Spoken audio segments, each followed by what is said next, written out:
Somehow Palpatine has returned. My guy, what do you mean somehow? What do you mean somehow, dude? That's not good storytelling, man. What do you mean somehow? You can't just write, oh, somehow this happens and expect it to be good, bro. Y'all want to see peak, bro? I got a book for Ryan Johnson to read. Here he goes, bro. JoJo's Bizarre Adventure Steel Ball Run. Read that, bro. That's peak. That's how you write a good story, all right? See these bags? Yeah. They just grew twice as big as they were at the beginning of the week. Why? Because I just finished Star Wars Episode 8, The Last Jedi. Ooh. Man, I don't even know, man. This movie sucks ass. Like, everything I want to cover in this video, everyone else has already said it, but I want to get my thoughts out there. Number 1, this movie's ass. Number 2, this movie's ass. And number 3, this movie's ass. Where do I even begin with this movie, dude? It picks off right where episode 7 ends off. That's all right. I'll dig that, whatever. What I don't like about this movie is everything else. Number 1, Luke Skywalker. Man, I had his lightsaber growing up. It was my favorite. It was one of those plastic ones, those retractable plastic ones, where you hold down the button and then you have to like whip it out. Pause. But it was one of those, and I really love that toy, dude. And well, long story short, my mom gave it away without my knowledge, and I never saw it again. Now, if I ever end up doing that Home Depot lightsaber trend, I'm gonna make a Luke's. All right, because that's my favorite looking lightsaber. Why? Because Luke was one of my favorite characters in all of fiction growing up, because he was the hope of the universe, or at least someone who saw like hope, you know, in someone. The whole thing with him seeing just a little bit of darkness in Ben Solo, to me, was just so stupid.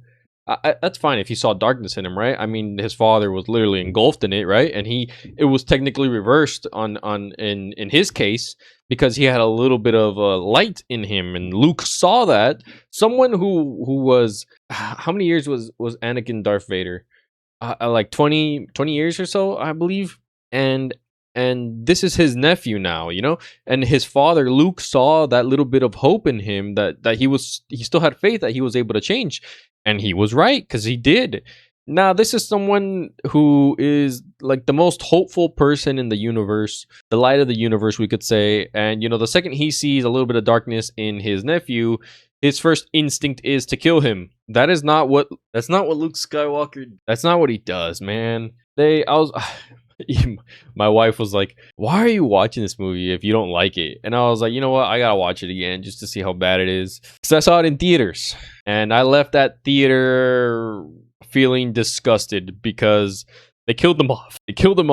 They tried to play it off like if it's this like redeeming thing.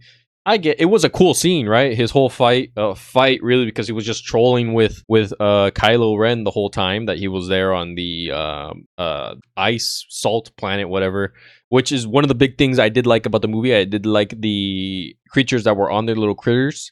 The one scene with the Millennium Falcon flying through like the red rocks, the rubies and stuff like that looked beautiful. I love that. You know, people compared this planet to Hoth. Sorry. But I like this, the red and the white, just beautiful. That was beautiful. I'll give it that. Everything else was pretty, you know, garbage. There was one scene that I did laugh out loud, again, while I was watching it yesterday. It was a scene where Rey was practicing with Anakin's lightsaber and cuts the rock in half, and then the rock falls down the mountain and, you know, slams into the lady's carriage or like carts and stuff like that. And my wife and I just bursted out laughing. That was hilarious. That's the only part of the movie that made me happy, because I forgot what movie I was watching. It just made me crack up and I started dying. That was funny, dude. Leia using the Force is not a bad thing if it was teased more. Luke did mention at the end of episode 6 that she also had the Force and that it was strong in her, which is fine. That is fine. I just wish we saw more about that. How come we haven't gotten a show between, you know, that part of Star Wars, you know, when they're young, when Luke's still, you know, we're getting some of that right now, like in The Mandalorian when he picked up Grogu. Badass scene, by the way. When I finished the movie, disgusting, right? I had to watch something cool, so I rewatched that episode of The Mandalorian when Luke Skywalker shows up. So good, dude. Favorite character, bro. Thank God Mark Hamill came back and did that, because I'm sure I've seen all the footage, and there's compilations and stuff like that of Mark Hamill talking about how the movie was. Be careful when you watch the movie. His famous thing is quote that he said is, "It's not about whether it's good; it's about whether it makes money." And that is a fact that will always be true in Hollywood. So if we have any newer upcoming directors, please learn from the past. Learn from the past. All right, make something good. It doesn't matter if it makes money.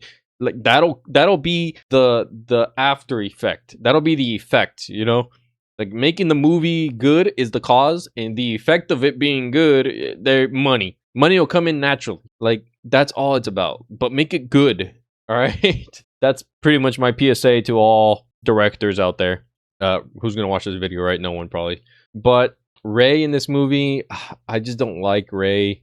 Kylo was alright. Finn and Rose, the whole subplot with Finn and Rose pretty much meant nothing, in my opinion. The whole thing with Admiral Holdo not wanting to tell Poe the plan when all she needed to do was say, "We're gonna load everyone up here, and this is the plan. Just wait and do this." That's all she had to do, bro. All of that could have been avoided. A bunch of stuff that was going on that on the Resistance storyline or plotline and all that was so pointless, dude. A whole pointless. Another beautiful scene, again, I just remember, was when she used light speed into the Star Destroyer, the Dreadnought, or Snoke's ship, which again was beautiful. It was a beautiful scene. I'll give it that. But I've seen videos debunking that and the science behind that that would not work. Like that was the 1 in a million, and that they got lucky that one time. Yeah, right, they got lucky that time. Damn right, Rian Johnson didn't know what the hell he was doing. I don't want to get too heated. Sorry, this movie's years old, and I'm still mad about it, and I will always be mad about it. I already started watching episode 9, and I'm already struggling to get through it. I'm at the part where they fly now. That's where I'm at. I'm gonna space this one out between the whole week, not because I don't want it to end, because I want it to end, but I can't force myself to watch this movie.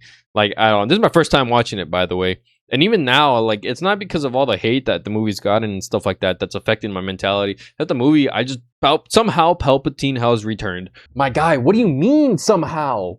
What do you mean somehow, dude? That's not good storytelling, man. What do you mean somehow? You can't just write, somehow this happens and expect it to be good, bro. Y'all want to see peak, bro? I got a book for Rian Johnson to read. Here he goes, bro. JoJo's Bizarre Adventure Steel Ball Run. Read that, bro. That's peak. That's how you write a good story, all right? I'm sad too, man, because this is Carrie Fisher's last appearance ever, unless they do some AI stuff, which they had already done in the Rogue One movie. So I'm a little bit depressed about that, because they used her last appearance, her last real life appearance, on this dog shit movie, and they already killed Han in episode 7. I'm hoping, and Luke, by the way, Luke. Thank God Mark Hamill is still alive, bro. He is a national treasure. All right, God bless his soul. But unless I don't know anything about any controversies that he's had or so, I've been out of the loop for a while. As far as I know, he's good. But the thing with Star Wars is that there's apparently rumors that it's getting a reboot again. Hopefully that happens and that we get something good now. I'm hoping Luke actually doesn't get his Jedi school, Jedi University, destroyed in this canon this time. Can we do the Legends stuff? I don't know if that happens in the Legends or not, but he's a lot more into the Legends. If we have to get a new actor for Luke Skywalker so that it's not CGI or it's not the de-aging stuff, it would have to be someone that Mark Hamill or John Favreau or Dan Filioni, I think that's his name, the top guys that are actually doing a good job Star Wars right now, they would have to sit down and interview thousands of Luke Skywalkers. Hopefully no one, I don't want to see Tom Holland as Luke Skywalker, okay, or Timothy Chalamet. Do not give me those guys as Luke Skywalker, okay? I will actually crash out. I'm already crashing a little bit. I have anger. Stop, okay? I don't want Tom Holland or Timothy Chalamet as Luke Skywalker. Okay, if they recast Luke Skywalker, it has to be someone that those three people, or at least someone who's like very in tune with Star Wars and stuff like that, and would have to agree on who would be the next Luke Skywalker. Because let's face it, Mark Hamill, he's not. There's no way to de-age him in real life and stuff like that. And right now CGI and the de-aging stuff looks really good, but then in a couple of years it's gonna look a little bit weird, wouldn't it? So that's why I'm saying recast Luke Skywalker. Sadly, the younger version, yes. If we're still sticking to the older, like when Mark Hamill is still able to, by all means, do it. Keep him on board, please. But that's pretty much it. I gotta go watch episode 9, and I don't want to. So yeah.